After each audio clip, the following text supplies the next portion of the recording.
Hi అండి, అందరూ ఎలా ఉన్నారు? నేనండి మీ రీనా పోతులూరి.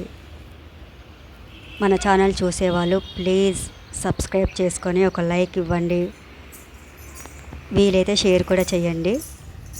ఈరోజు నా రొటీన్ చూపించబోతున్నాను. పొద్దున్నే లేచి ఇల్లు వాకిలి ఊక్కొని ముగ్గు పెట్టుకొని వంట బండంతా ఇలా క్లీన్గా చేసుకున్నానండి.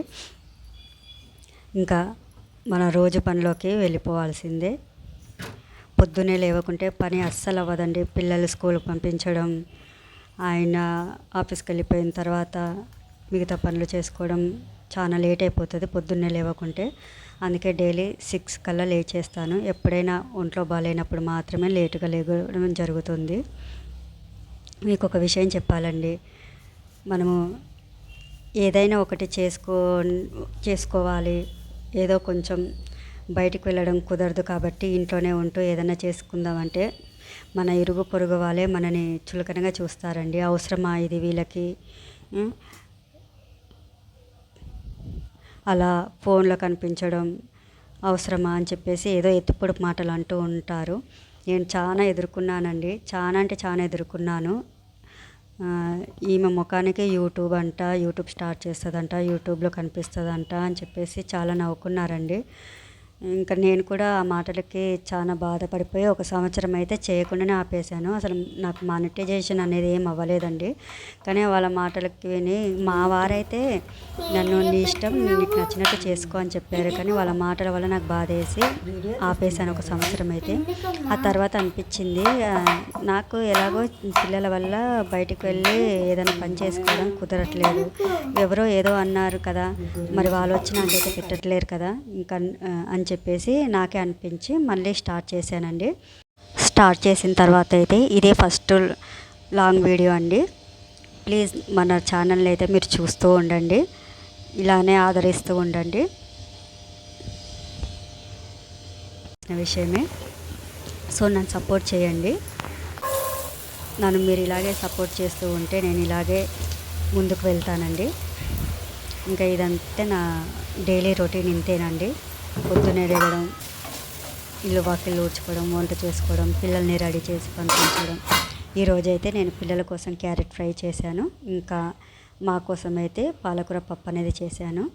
పిల్లలకు ఇంట్లో ఉన్నప్పుడైతే నేను తినిపిస్తే తింటారండి. కాకపోతే స్కూల్కి వెళ్ళినప్పుడు మాత్రం వాళ్ళకి నచ్చిందే చేసి పెట్టాలి, లేదంటే బాక్స్ రిటర్న్ వచ్చేస్తుంది. ఈ గొడవంతా ఎందుకని చెప్పేసి వాళ్ళకు క్యారెట్ ఫ్రై అయితే చేసి పెట్టాను. క్యారెట్ ఫ్రై, బెండకాయ ఇలాంటివి అయితే ఇష్టంగా తింటారండి. ఇంకా ఈ పప్పు చేస్తే మాత్రము అస్సలు ఇష్టంగా తినరు. చాలామంది పిల్లలకి పప్పు అంటే ఇష్టము. మా చిన్నోడికైతే పప్పు తింటాడండి, కాకపోతే ఇంట్లో ఉంటే తింటాడు. మా పెద్దోడికైతే అసలు పప్పు అంటేనే ఇష్టం ఉండదు. అదేంటో నాకు అర్థం కాదు, పప్పు తినడు. అందుకని చెప్పేసి నేను ఇంకా పప్పు అయితే మనకి పెట్టాను బాక్స్లో. ఇంట్లో ఉన్నప్పుడు అయితే ఇంకా వాడు వద్దన్నా సరే బలవంతంగా నేనైనా తినిపిస్తాను. ఇది మా పెద్ద అబ్బాయి బ్యాచ్ అండి, క్లాస్ మానిటర్ బ్యాచ్. వానికైతే ఇవ్వడం జరిగింది. ఇంకా వాళ్ళ పిల్లలు స్కూల్కి వెళ్ళిపోతున్నారు. వాళ్ళని రెడీ చేసి వాళ్ళని స్కూల్కి పంపించేస్తే మనకు కొంచెం రిలీఫ్ ఉంటుంది కదా. వాళ్ళందరూ వెళ్ళిపోయిన తర్వాత నా పని అయితే స్టార్ట్ అయిపోతుంది. పిల్లలంతా వెళ్ళిన తర్వాత, మా వారు కూడా వెళ్ళిపోయిన తర్వాత, ఇంకా ఇది పిల్లలు స్కూల్కి వెళ్ళిన తర్వాత ఫాస్ట్గా ఇంకా కుక్కర్లో పప్పు పెట్టాను. పప్పు అయిపోతుంది. ఈలోపు నేను గిన్నెలు అవి తోమేసుకుంటే నాకు రిలీఫ్ అయిపోతుందండి. కూర్చొని చేసుకోవచ్చు, కానీ కూర్చుంటే అలా కూర్చుండిపోవాలనిపిస్తుంది. అందుకని ఫస్ట్ అయితే పని చేసుకుంటాను. పని అయిన తర్వాతనే నేను కూర్చుంటాను. ఫోన్లో రీల్స్ అవి చూస్తూ ఉంటాను, కానీ ఫస్ట్ పని చేసుకుంటాను. పని అయిపోయిన తర్వాత ఎంతసేపు అంటే అంతసేపు కూర్చోవచ్చు. పని అక్కడే పెట్టామనుకోండి, ఆ పని ఇంకా అలా ఉండిపోతుంది. మనకి ఇంకా సర్లే చేద్దాంలే అనుకుంటూ ఉంటాము. ఎప్పుడు చేసినా మనమే కదా చేసుకోవాల్సింది. అందుకని చెప్పేసి ఫస్ట్ అయితే పని చేస్తానండి. మీరు యూట్యూబ్ స్టార్ట్ చేసిన కొత్తలా మిమ్మల్ని ఇలా అన్నారు ఎవరైనా అని ఉంటే నాకు కామెంట్ చేయండి. నాకు ఇప్పటికి కూడా అలాంటి మాటలు వినిపిస్తూనే ఉన్నాయండి. ఇంకా నేనేమి అవన్నీ ఏం పట్టించుకోవట్లేను. మన ఇంట్లో మన వారు మనకి సపోర్ట్ చేస్తే చాలు కదా. ఇంకా నువ్వు చేసుకోలే, ఎవరి మాటలో ఎందుకు పట్టించుకుంటావు, నీకు నచ్చింది చేసుకో, బయటికి చిన్నపిల్లలతో మనం బయటికి వెళ్ళి నువ్వు పని చేసుకోలేకపోతున్నావు కాబట్టి చేసుకో అని చెప్పేసి అన్నారు.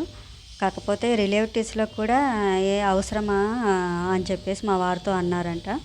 తన ఇష్టము, తనకు చేసుకోవాలనిపించింది చేసుకుంటుంది, తనైతే ఏం తప్పు చేయట్లేదు కదా, ఎందుకు అంతలా అంటున్నారని చెప్పేసి మా వారు వాళ్ళతోటైతే అనడం జరిగింది.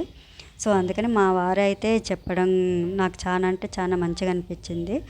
సరే ఆయనే సపోర్ట్ ఇస్తున్నాడు కదా అని చెప్పేసి నేను మళ్ళీ స్టార్ట్ చేశాను. ఇంకా పనంతా అయిపోయిందండి, పూజ చేసుకుంటున్నాను. పూజ చేసుకొని కాస్త రిలాక్స్ అయిపోతానండి. ఉదయమే పూజ పిల్లలు ఉన్నప్పుడే ఉదయమే చేయడం చాలా మంచిది. కాకపోతే వాళ్ళని రెడీ చేసి వంట చేసి వాళ్ళకు బాక్సులు కట్టి వాళ్ళని పంపించేసరికి టైం అయిపోతుందండి. పొద్దున్నే పూజ చేయాలంటే మనం ఇంకా 4:30 కల్లా లెగాలి. ఆ టైంకి ఎప్పుడన్నా ఒకసారి లెగుస్తాను కానీ డైలీ మాత్రం లేగలేనండి నేను. అందుకే పిల్లలంతా వెళ్ళిపోయిన తర్వాతనే మళ్ళీ ఒకసారి ఇల్లు అంతా తడి క్లాత్ పెట్టేసి స్నానం అది చేసేసుకొని పూజ చేసుకుంటానండి. ఇదేనండి నా డైలీ రొటీన్ అనేది. రోజు ఇంకా ఇంతే ఇలాగే జరుగుతుంది.